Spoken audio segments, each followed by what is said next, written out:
Friends, అందరూ ఎలా ఉన్నారు? ఈ రోజు మనం యూరప్ ఏ విధంగా పతనం అవుతుంది అనే దాని గురించి మనం ఈ వీడియోలో మాట్లాడుకుందాం. ముందుగా మీకు వీడియో ప్లే చేస్తాను, ఒకసారి ఈ వీడియో చూడండి. The next station is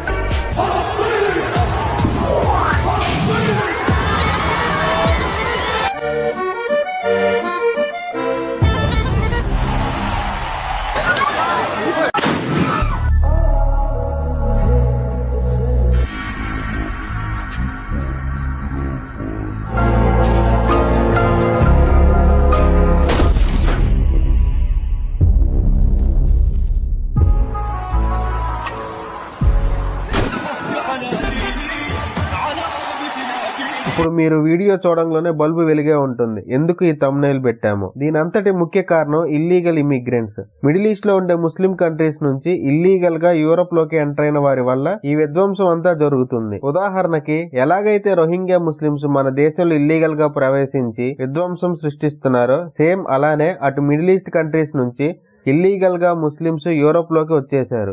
ఈ యూరోప్ గవర్నమెంట్స్ సహృదయంతో చీప్ లేబర్ దొరుకుతుందని వాళ్ళని వాళ్ళ దేశంలోకి రానిచ్చారు. కానీ వారికి తెలియనిది ఏంటంటే, ఈ మిడిల్ ఈస్ట్ లో ఉండే ముస్లింస్ వీళ్ళకి కృతజ్ఞతా భావం అనేది ఉండదు. అంటే తల్లి పాలు తాగి రొమ్ములను గుద్దే రకాలన్నమాట. ఈ విషయం తెలియక చక్కగా వారిని వారి దేశంలోకి రానిచ్చారు.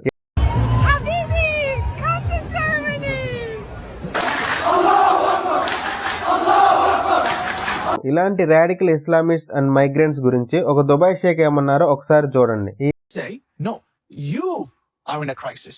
You went to the Muslim countries and you imported the garbage that the Muslim countries wanted to put in prison or isolate away from society. You went and you imported them. Why? For cheap labor. But these Islamist extremists, they don't want to work. They want free welfare. They want to marry French women, blonde hair, blue eyes. They don't have time to work. So look at Poland. They don't complain from Islamic extremism, not a single terrorist attack in Poland. The moment they sense there's a problem, they crack down on it. Polish policy, beautiful. The French, no. Come.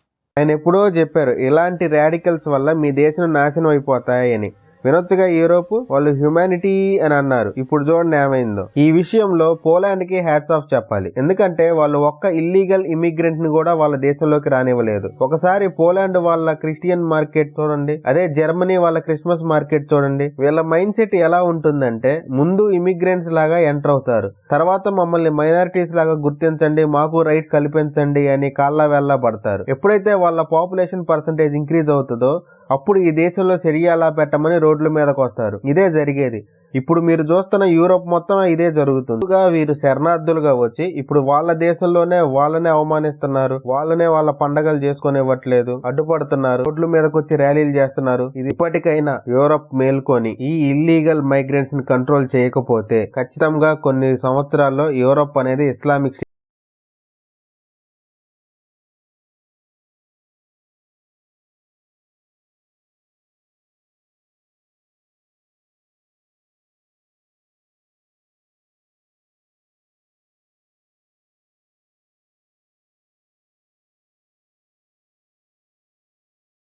Middle east లో ఒక 4-5 దేశాలు తప్ప మిగిలిన దేశాలన్నీ అడుక్కు తినే పరిస్థితిలోనే ఉన్నాయి. అక్కడ ఉన్నది కూడా షరియాలానే. వీళ్ళకి ఏం కావాలంటే ఇక్కడికి వచ్చి చక్కగా ఫ్రీడమ్ ఎంజాయ్ చేసి మళ్ళీ ఆ దిక్కుమాలిన షరియాలా ఇక్కడ పెట్టమని చెప్పి గొప్పగోలు పెడతారు. మరి వాళ్ళ దేశంలో షరియాలానే కదా ఉండేది, మరి వాళ్ళ దేశానికి కాదని మరి ఇక్కడికి ఎందుకు వస్తున్నారు వాళ్ళు? ఎందుకంటే వాళ్ళ ఎజెండా ఒకటే, ప్రపంచం మొత్తం ఇస్లాం గా మార్చాలని. ఇది ఒక పెద్ద స్ట్రాటజీ. ఎందుకంటే ఇప్పుడు వీళ్ళంతా ముస్లింసే కదా, కానీ ఏ ముస్లిం కంట్రీ వీళ్ళని రానివ్వదు, ఎందుకంటే వీళ్ళు రాడికల్స్ కాబట్టి. అదే వేరే దేశం అనుకోండి, వీళ్ళ జనాభా పెంచుకొని ఆ దేశాన్ని కూడా ఇస్లామిక్ స్టేట్ గా మారుతారని. సేమ్ ఇండియాలో కూడా ఇదే సిచ్యువేషన్ లో ఉంది. చాలా స్టేట్స్ లో ముస్లిం పాపులేషన్ పెరుగుతుంది, హిందూస్ పాపులేషన్ డిక్లైన్ అవుతుంది. మనం చాలా అప్రమత్తంగా ఉండాలి. ఇలాంటి రాడికల్స్ ని డీల్ చేయడానికి బీజేపీ గవర్నమెంట్ చాలానే కష్టపడుతుంది.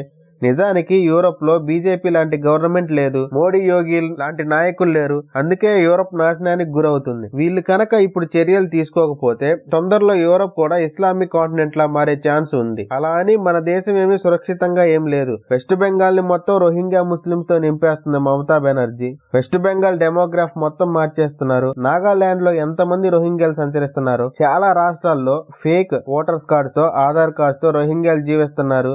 ఇది ఎలానే కొనసాగితే మన దేశం కూడా నాశనానికి గురవుతుంది. ఇది జరగకుండా బీజేపీ గవర్నమెంట్ చర్యలు తీసుకుంటుందని ఆశిస్తూ ఈ వీడియో మీకు నచ్చినట్లయితే please like, share and subscribe to my channel. Thanks for watching. Where are you from? Iraq. Why are you here? Why are you in the West? No, I don't need to ask you. You wouldn't answer. A land of milk and honey, Islamically developed. You have your Sharia law, you have all the laws there. Why you come here? I go to there and I'm second class. Thank God for King Charles, you are first class here. See, you can't get your class there, but we give you a class here. And it's for free too, sir, with a biometric card. There's so much Islamic countries in the world. You guys can have a lovely life, drive Lamborghini, have Ferrari, have the world to yourself, my friend. Why come here? Only Tesco, Asda, Sainsbury we have here. There's no ocean, my friend, to see the whales. Why? Because we were space in Africa. That's why. And that's why its region is destabilized. Yes. Illiteracy. Yes. Illiteracy. Also, Illiteracy.